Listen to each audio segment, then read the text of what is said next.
कमाल का देश है साहब। पिज्जा इस देश में 30 मिनट में घर पे आता है। 30 मिनट में नहीं आए तो पैसे वापस कर देते हैं।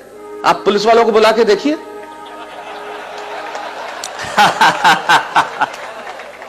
ये वो देश है जहां पे 8% में आपको कार का लोन मिलता है और 12% एजुकेशन लोन के देने पड़ते हैं। वाह वाह वाह वाह। कभी सलमान के बालों तो कभी कैटरीना के गालों पे मर गए। आज इस अवसर पे इससे बढ़िया पंक्तियां मुझे याद नहीं आती। क्या बढ़िया बात कहते हैं वो कवि कि कभी सलमान के बालों कभी कैटरीना के गालों पे मर गए, कभी चुंबन कभी चेहरे कभी चालों पे मर गए। ऊपर बैठ के भगत सिंह भी कहते होंगे यार सुखदेव राजगुरु हम भी किन सालों के लिए मर गए। वाह वाह वाह वाह वाह वाह। अमेरिका में एक प्रांत है टेक्सास और वहां एक शहर है ह्यूस्टन। कुछ लोग हां भर रहे हैं। इससे यह जाहिर नहीं हो जाता कि उन्होंने देखा है और इससे यह भी जाहिर नहीं हो जाता कि उन्हें पता है।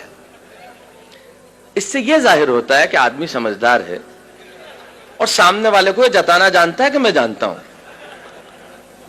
तो टेक्सास में ह्यूस्टन शहर में जब मैं काव्य पाठ कर रहा था और काव्य पाठ करने के बाद जब मैं बैठा तो बैरागीदार जैसे लोग मिलते हैं आके मिले और कहने लगे माइक पे खड़े होकर बहुत चिल्लाते हो कि हमारा हिंदुस्तान ऐसा है, हमारा मुल्क ऐसा है, हमारा देश ऐसा है, हमारा देश वैसा है। आखिर तुम्हारे देश में रखा क्या है? यकीन मानिए मेरे मन को बहुत चोट पहुंची, बहुत पीड़ा हुई। मेरी जगह आप होते तो आपको भी चोट पहुंचती, बहुत पीड़ा होती।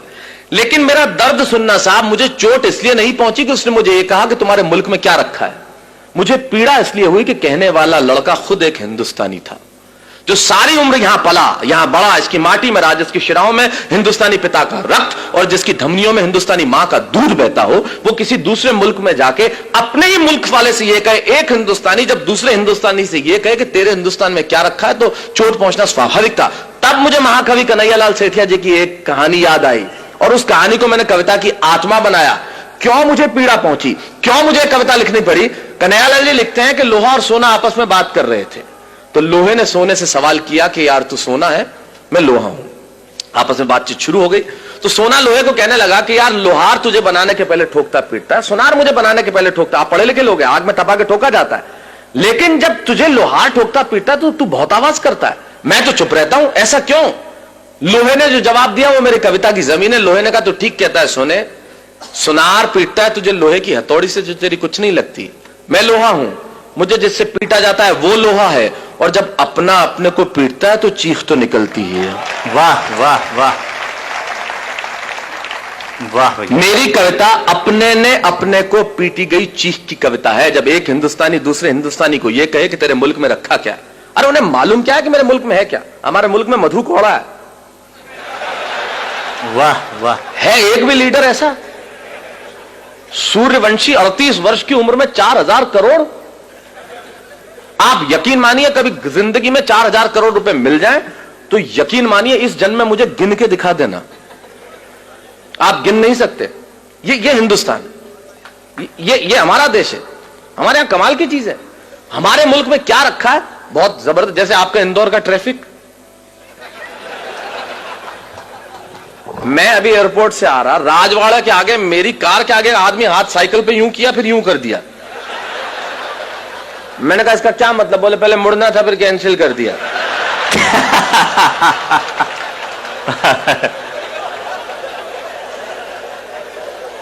अब कर लो, आप क्या कर लो, ये अपने इंडिया में ही हो सकता है। कार में आगे एक औरत हाथ निकाले भी, मैंने कहा इसको मुड़ना होगा, आधे घंटे तक मुड़ी नहीं।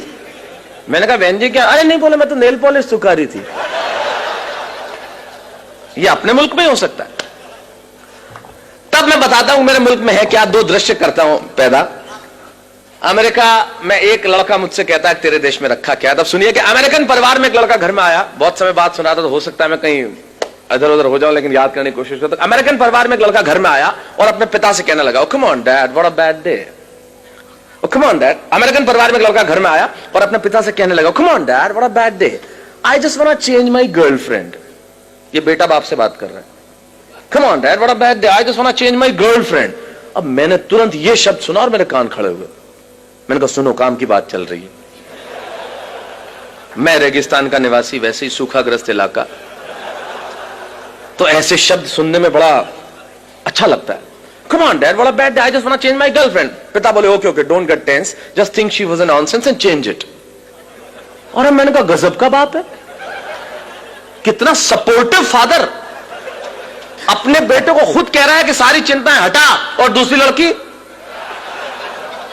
मैं आपके जनरल नॉलेज को प्रणाम करना चाहता हूं, और जिस भाषा की अशोक भाई साहब बात कर रहे थे, हिंदी साहित्य आपका बरसों तक ऋणी रहेगा। आपने जो शब्द सौंपा है, समवेत स्वर में सैकड़ों लोगों ने जो एक साथ कहा है, पटा। मैं किसी और शब्द का भी प्रयोग कर लेता, लेकिन जब आपने कह दिया तो वैसे अच्छा एक बात है, इस शब्द का कोई तोड़ भी नहीं है, हो ही नहीं सकता। जो परिश्रम, जो मेहनत, जो पसीना पटाने में है, वो किसी और शब्द में आए। आप पटाने में मतलब आप प्रक्रिया नहीं समझे, मैं शब्द की बात कर रहा हूं, वो किसी और शब्द में आ ही नहीं सकती। मैंने अंग्रेजों को कहा तुम हमारा क्या खा के मुकाबला करोगे बताओ, तुमने हमारी जोड़ के शब्द ले आओ बस। बोले क्यों? मैंने कहा तुम चेहरे को अंग्रेजी में क्या कहते हो? बोले फेस। मैंने कहा थोबड़े को बताओ। बोले पत्नी को अंग्रेजी में क्या कहते? बोले वाइफ। मैंने कहा लुगाई। मैंने कहा तुम मुकाबला कर ले बस हमारा, कहीं से मुकाबला करके बता दे कि तू क्या करता है। मैंने कहा तुम्हारा किसी से मतलब तुम्हारा किसी से मोहब्बत हो जाए तो क्या बोलते? बोले अफेयर। मैंने कहा लफड़ा। बोल। मैंने कहा तुम अगर कुछ पियोगे तो क्या बोलोगे? बोले आई विल ड्रिंक लस्सी। मैंने कहा जा इंदौर में, बोले एक गिलास लस्सी हेर ले।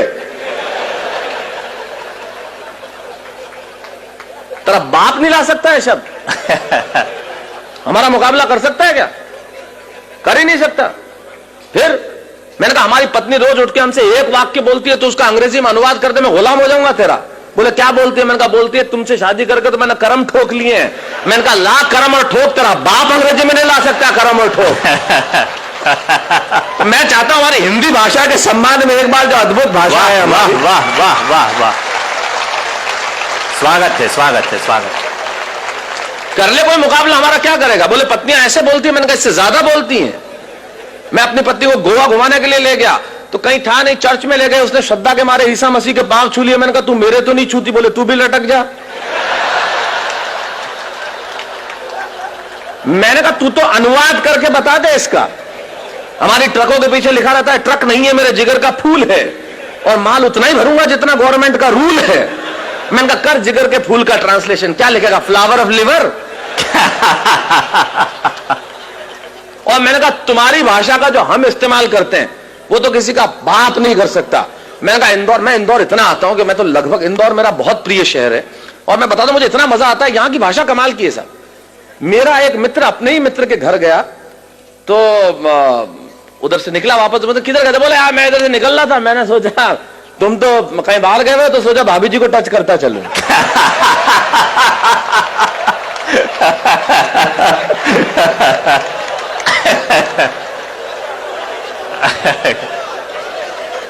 ये हम कर सकते, ये हमारी भाषा का। सारी दुनिया की भाषाओं को जब हमने हाथ फैला के बुलाया है और जो उसे सौहार्दपूर्ण स्वीकार करके जो मोहब्बत दी है वो कोई दे सकता है? तो ये तो कमाल है। तुम्हारे कह रहे कमाल का बाप है, खुद ही कह रहा है सारी चिंता हटा। मैंने कहा है खुदा मुझको भी ये अमेरिका भेज देता तो तेरा क्या जाता? खुलेआम चिंताएं हटाते, मजे से लड़कियां घुमाते, वरना हिंदुस्तान में हमारे पिताजी वो सुबह दोपहर शाम 3 बार तो इसीलिए कूटते हैं कि बताना होता है मैं तेरा बाप हूं। ये इंडियन बाप इस मामले में बहुत जालिम होता है। उसे सिर्फ कूटने का बहाना चाहिए। घर में निकर पहन के क्यों बैठा है? कूट दिया। पैंट पहन के बैठा है, फिर ठोक दिया। नई पैंट, कुछ नहीं पहना तो फूट ठोकना ही था फिर तो। तब हमारे मुझे सुरेन जी याद आते हैं, वो बहुत बढ़िया बात कहते हैं। सुरेन जी कहते हैं कि जितने एनआरआई, मतलब अमेरिका में आपको मालूम है बच्चों को अगर आप पीट दो तो 911 पे कॉल करके तुरंत पुलिस। आप बच्चों को पीट नहीं सकते, पीटते ही बाप गिरफ्तार।